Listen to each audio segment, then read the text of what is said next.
Before this video starts, I'd like to say that there are spoilers for my entry Jump Together here, so it would be greatly appreciated if you played the game first and then came back here. Thanks.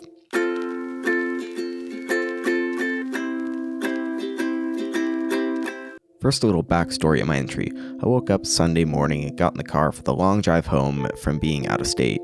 While bored out of my mind, I decided to open Twitter and scroll through there for a while, and I stumbled upon a tweet from Brackeys talking about the Game Jam, and I had no idea this was happening, but I read the theme Stronger Together, and I had so many ideas flooding into my mind, and I settled on an idea that you'd play as two different characters, and you'd work together to try and complete levels in a platformer. And I thought it would also be fun if I added in some puzzle mechanics. So I had ideas for this flooding all throughout my mind. I was thinking of how the game would play, how it would look, how it would feel, but then I was thinking that I wouldn't be able to work on this until about 6 or 7 p.m. So I continued to just write down paragraphs and paragraphs of different ideas I had and just wait. After getting home, I sat down and created a simple prototype for the main switching mechanic and player movement. Then I created some player art and animations before going to bed for the night.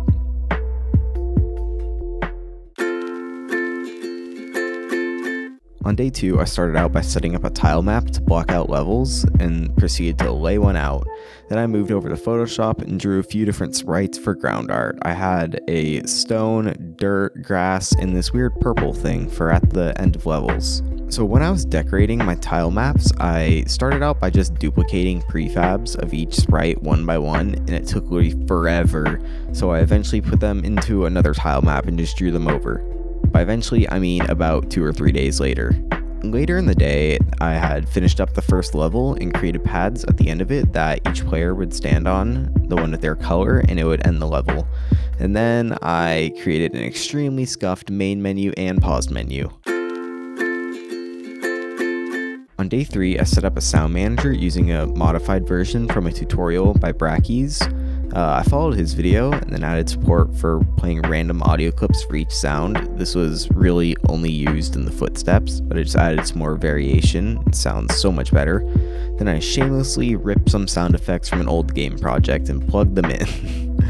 And the last thing I did for the day was set up a GitHub repository for the project, mainly so I can just have a backup online and also so I can work on both my desktop computer and my laptop.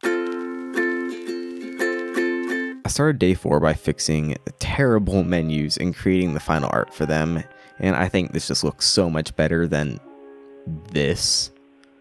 Then I created these little animations to teach the player the controls. I think they came out really awesome, and I didn't want to add a bunch of text everywhere or a screen that you had to read, so I just created these little animations to show you the key and a little action of what it does. Then after that, I added fragile platforms that would crack when a player touched them, and then when all players touching it left, then it would destroy itself. I think this is a pretty good mechanic because it forced you to kind of plan out your jumps and what you were going to do. And then to finish the day off, I just created a second level.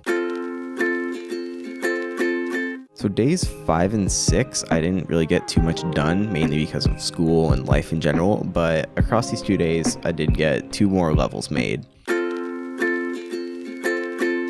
So now we're at Saturday. Time's been flying by, and I completely forgot it's the last day.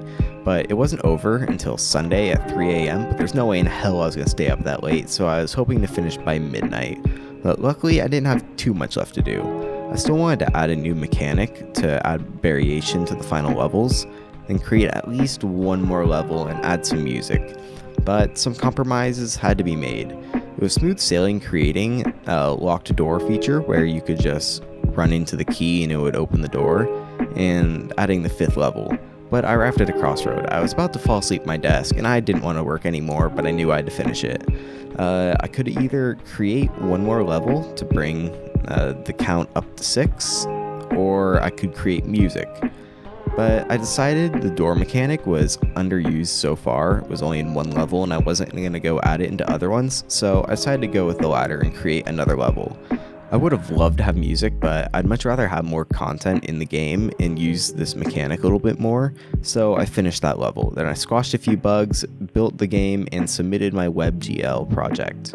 This was my first game jam and I really enjoyed it. It was a great experience and it was so much fun.